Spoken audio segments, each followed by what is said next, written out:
ሰላም ሰላም የተወደዳችሁ ተከታታዮቼ አዲስ ነኝ። በጥገኝነት ሂደት ዙሪያ በጀርመን እሰራለሁ። ዛሬ አንድ ነገር ልነግራችሁ እፈልጋለሁ። ከጥቂት ሰዓታት በፊት የሆነ ደንበኛዬን አካምፓኒ ለማድረግ ወይ ለመርዳት ከጠበቃ ጋር በሱ ዙሪያ በጣም ብዙ ነገሮችን አውርቻለሁ። በዛም ማስተካከል የብዙዎቻችሁን ጥያቄዎች አቅርቤያለሁ። ስለ ኢትዮጵያውያን ነው። ኦኬ፣ በኢትዮጵያውያን ዙሪያ ወደ ጀርመን መተን ታሪካችን ወይም ኬዛችን በዚህ በአባልነት የፖለቲካ ነክ አይነት ነገር ከሆነ ጥንቃቄ ማድረግ አለብን። ለምሳሌ እኔ የፋኖ አባል ነኝ የሚባል ነገር ከሆነ አባል መሆኔን የሚገልጽ ነገር ማወቅ ይፈልጋሉ። አሁን በጣም እጅግ በጣም ሲሪየስ የሆኑ ነገሮች እየተነሱ ነው። አባል መሆኔን የሚያሳይ ለምሳሌ ፋኖ ካልኩኝ ሰውየው እኮ ዝም ብሎ አይቀበልም። ባንፍ ኢንተርቪው ሲያደርጋችሁ እኮ ያላችሁት ነገር ዝም ብለው እኮ አይወጡትም። ቢያንስ ቀላል እኮ ነው። እዛው ከፊት ለፊታችሁ እኮ እያወራ ይጽፋል እኮ። ፋኖ ብሎ ሊጽፍ ይችላል። ምንድን ነው? ፓርቲ ነው ወይስ ምንድን ነው? ኦኬ፣ አባል ነኝ ሰው ካለ የአባልነት ማረጋገጫ የሆነ ወረቀት ያስፈልጋል።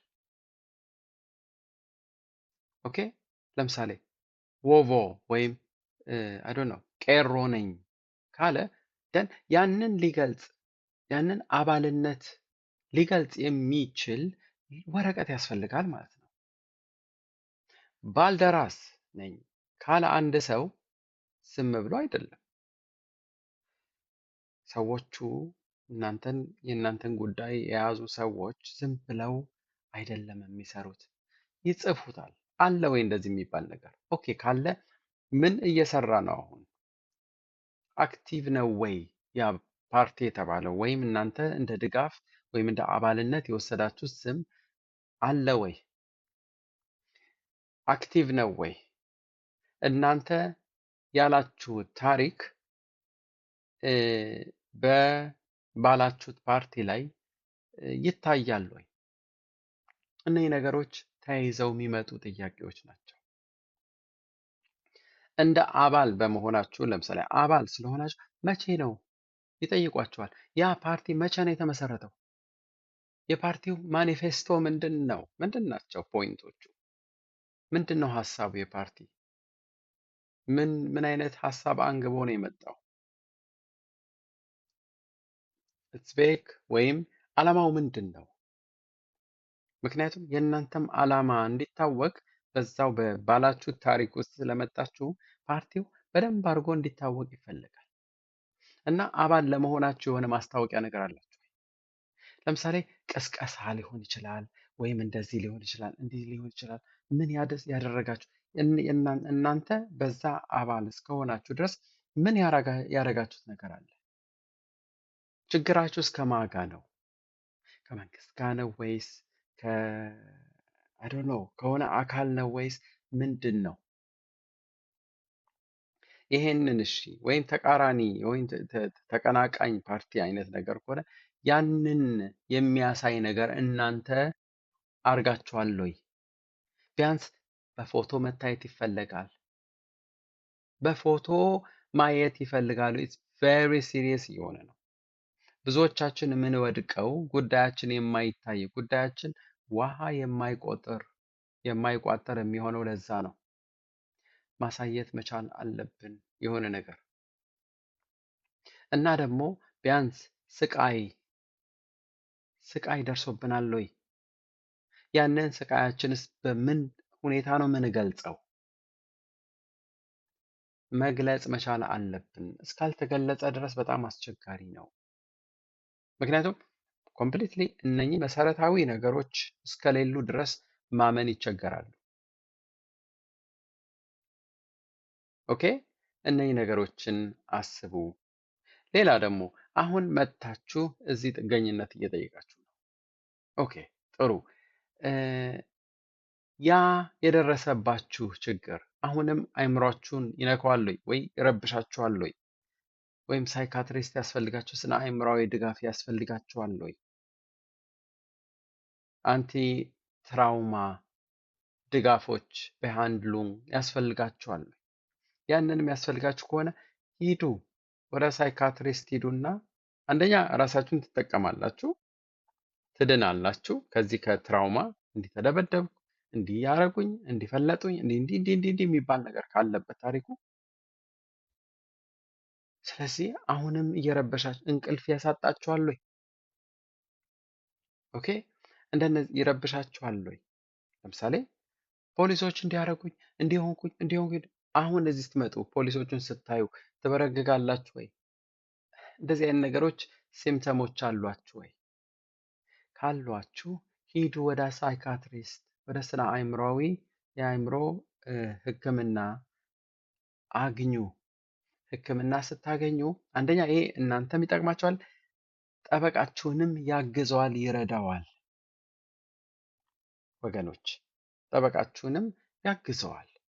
ምክንያቱም ባንፍ ብዙ ጊዜ የመጀመሪያው ጥያቄ ሪጀክት ነው የሚለው። 95% ኢትዮጵያውያን ሪጀክት ነው የሚባለው።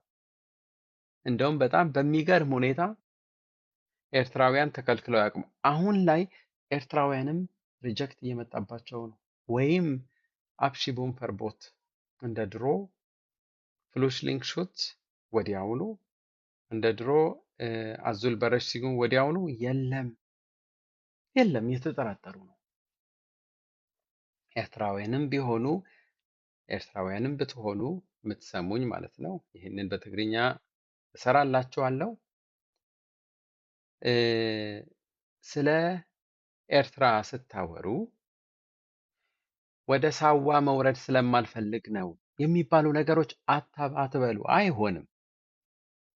ሳዋ መውረድ እኮ ብሔራዊ አገልግሎት ለሁሉም ኤርትራዊ ግዴታ ነው።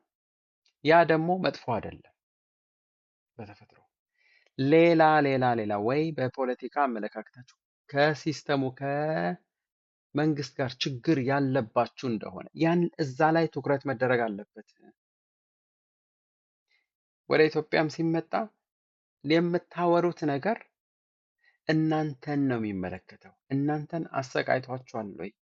ያ ደግሞ ስነ አእምሯዊ ድጋፍ የሚያስፈልገው ከሆነ ታከሙ እዚህ። ከዛ ስትታከሙ ከአርት አቴስት ይጻፋል። ከሕክምና ሰዎች የሚጻፍላችሁ ወረቀት ይኖራል። እሱን ይዛችሁ በቀጥታ ለጠበቃችሁ ትሰጣላችሁ። ጠበቃችሁ ደግሞ እንደ አንድ መከራከሪያ ነጥብ ያደርገዋል። በዚህ መልኩ ይሻላል። ይሄ ሳይሆን ሲቀር በጣም አስቸጋሪ ነው ወገኖች። ኦኬ ሌላ አንድ ነጥብ ደግሞ ልጨምርላችሁ። ኢትዮጵያውያን ወገኖች፣ ወንድሞች፣ እህቶች ፕሊስ በኢንተርቪው እና ወደ ጠበቃ ወይም ወደ ፍርድ ቤት በመሄድ በባንፍ በኩል ብቻ ይሳካል ብላችሁ እንዳታስቡ፣ ሞኝነት ነው። ከዚህ በኋላ ነገሮች በጣም እየጠበቁ በተለይ ከጁን 12 በኋላ አይሆንም። እንደመጣችሁ ወደ ሲስተም ውስጥ ግቡ። የተማራችሁ ሰዎች ካላችሁ ፕሊስ ዩኒቨርሲቲ አጥንታችሁ ትምህርት ቤት ብዙ እውቀትና ስኪልፉል የሆናችሁ ኢትዮጵያውያን ካላችሁ ፕሊስ ወረቀታችሁን ቶሎ እዚህ አነርኬኑ እንዲኖረው ወይም እውቅና እንዲኖር ሰርቲፋይ እንዲሆን ይደረግ። በጣም አስፈላጊ ነው እሱ። ምክንያቱም በዛው ቋንቋ ብቻ ነው መማር ያለባችሁ። እስከ ቤ2 ቤ2 ካጠናችሁ በኋላ ሲስተም ውስጥ ትገባላችሁ። ያ ዋጋ አለው። ከዚህ ከጥገኝነት ታሪክ ውስጥ ወጥታችሁ ወደ መስመር ትገባላችሁ። እነኛ ምንም ትምህርት የሌላችሁ ደግሞ ባካችሁ ወደ ቋንቋ ግቡ። ቋንቋ ውስጥ ግቡና ቢልዲንግ አድርጉ። ወዲያውኑ እንደመጣችሁ መወሰን መቻል አለባችሁ። አለበለዚያ ቻንሱ በጣም ጠባብ ነው። በጣም ነው የማመሰግነው።